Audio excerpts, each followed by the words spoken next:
Substance is first given form in the mind, and as it becomes manifest, it goes through a threefold activity. In laying hold of substance in the mind and bringing it into manifestation, we play a most important part. We do it according to our decree. Thou shalt decree a thing, and it shall be established unto thee.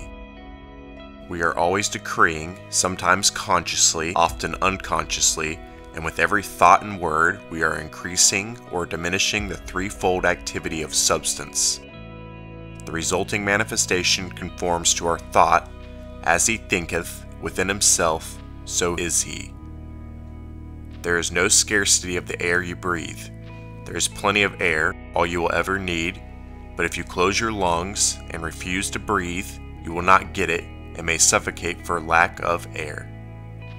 When you recognize the presence of abundance of air and open your lungs to breathe it deeply, you get a larger inspiration.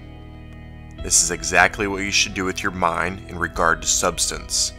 There is an all-sufficiency of all things, just as there is an all-sufficiency of air. The only lack is our own lack of appropriation. There is a kingdom of abundance of all things, and it may be found by those who seek it and are willing to comply with its laws. Jesus said that it is hard for a rich man to enter into the kingdom of heaven. This does not mean that it is hard because of his wealth, for the poor man gets in no faster and no easier. It is not money, but the thoughts men hold about money, its source, its ownership, and its use that keep them out of the kingdom. Men's thoughts about money are like their thoughts about all possessions. They believe the things coming out of the earth are theirs to claim and control as individual property and may be hoarded away and depended on regardless of how much other men may be in need of them.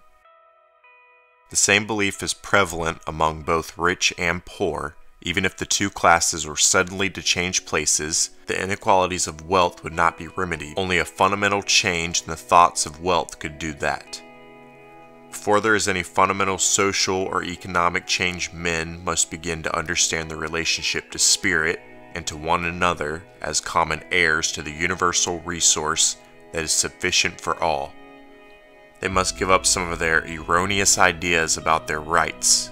They must learn that they cannot possess and lock up that which belongs to spirit without themselves suffering the effects of that sequestration.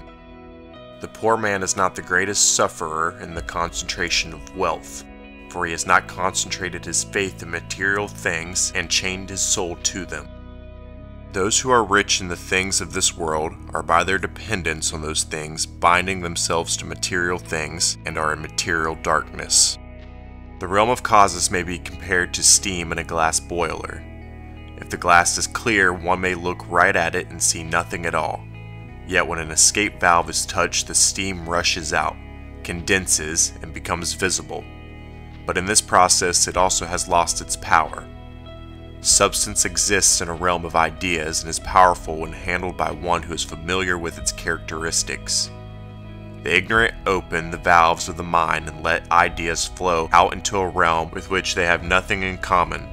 The powerful ideas of substance are condensed into thoughts of time and space, which ignorance conceives as being necessary to their fruition. Thus their power is lost, and a weary round of seed time and harvest is inaugurated to fulfill the demands of the world. It is the mind that believes in personal possessions that limits the full idea. We live in a world of results that sequentially follow demands. It is in this kingdom that man finds his true home. Labor has ceased for him who has found this inner kingdom. Divine supply is brought forth without laborious struggle. To desire is to have fulfillment. The one who has fully dedicated himself to the divine guidance immediately enters into easier experiences and more happiness than the world affords. There is an advanced degree along the same line of initiation into the mysteries of the divine. Before this step may be taken, a deeper and more thorough mental cleansing must be undergone. A higher set of faculties is then awakened within the body, and new avenues of expression are opened for the powers of the spirit. not only in the body, but also in the affairs of the individual. As he proceeds to exercise these faculties, he may find some of them are clogged by the crystals of dead thought, and that some selfish ideas have deposited, which makes him go through a fresh cleansing. If he is obedient to the Spirit and willing to follow without protest, the way is easy for him. If, however, he questions and argues, he will meet many obstructions and his journey will be long and tedious.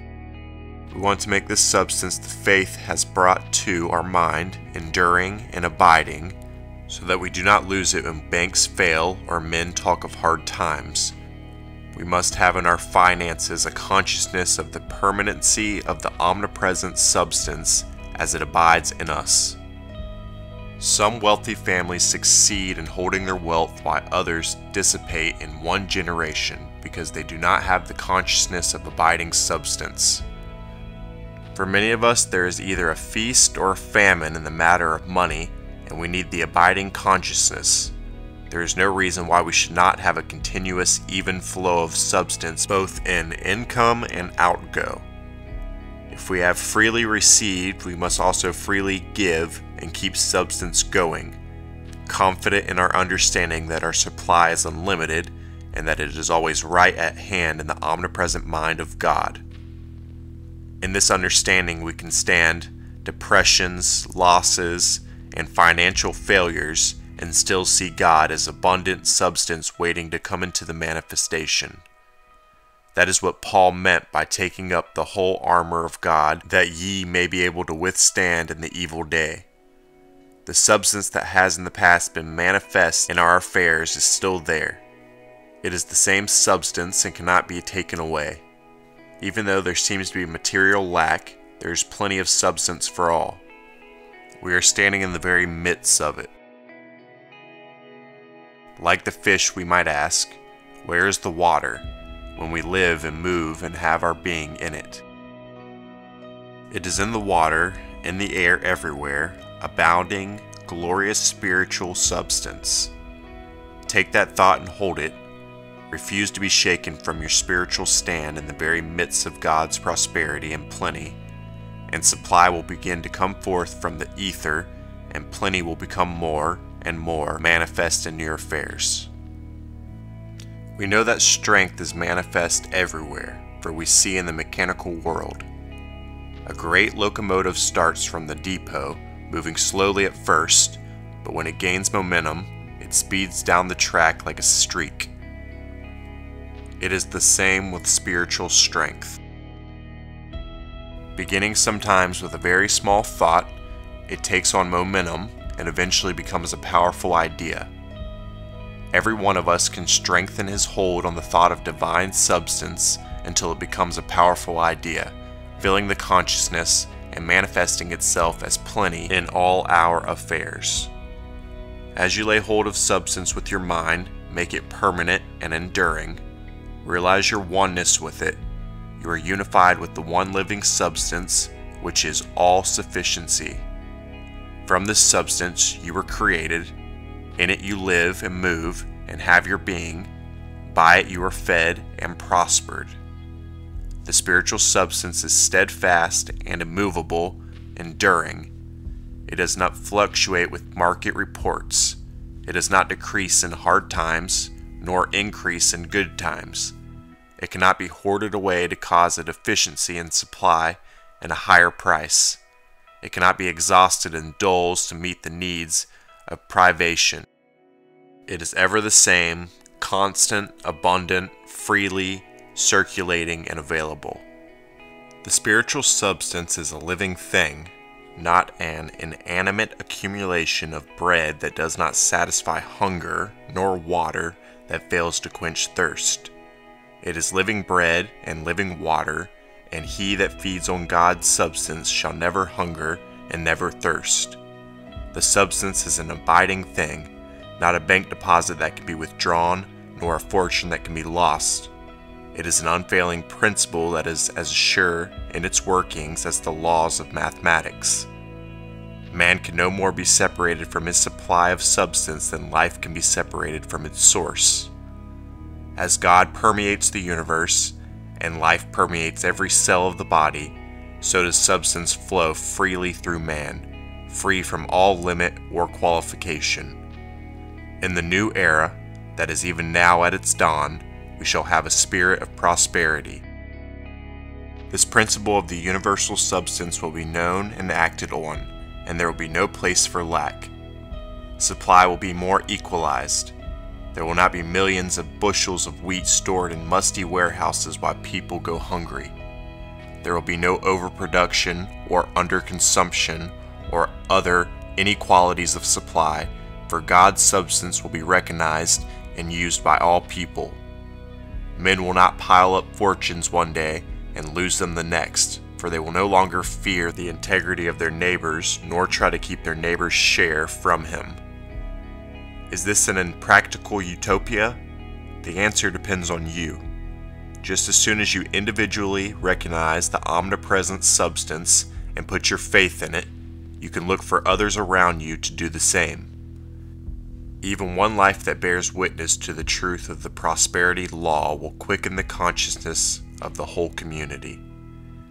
Whoever you are and whatever your immediate need, you can demonstrate the law. If your thoughts are confused, become still and know. Be still and know that you are one with the substance and with the law of its manifestation.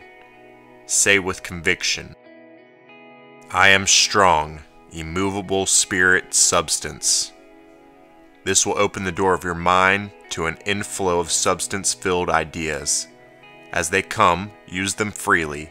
Do not hesitate or doubt, they will bring results. They are God's ideas given to you in answer to your prayer and in order to supply your needs.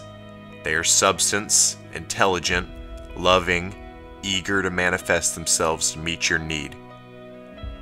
God is the source of a mighty stream of substance. You are a tributary of that stream, a channel of expression. Blessing the substance increases its flow. If your money supply is low, or your purse seems empty, take it in your hands and bless it. See it filled with the living substance ready to become manifest. As you prepare your meals, bless the food with the thought of spiritual substance. When you dress, bless your garments and realize that you are being constantly clothed with God's substance. Do not center your thoughts on yourself, your interests, your gains or losses, but realize the universal nature of substance. The more conscious you become of the presence of the living substance, the more it will manifest itself for you, and the richer will be the common good of all.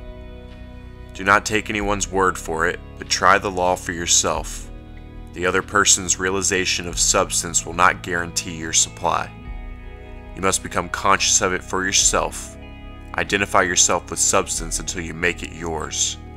It will change your finances, destroy your fears, stop your worries, and you will soon begin to rejoice in the ever-present bounty of God. Be still and turn within to the great source. See with the eye of faith that the whole world is filled with substance. See it falling all about you as snowflakes of gold and silver, and affirm with assurance, I have unbounded faith in the all-present spiritual substance, increasing and multiplying at my word.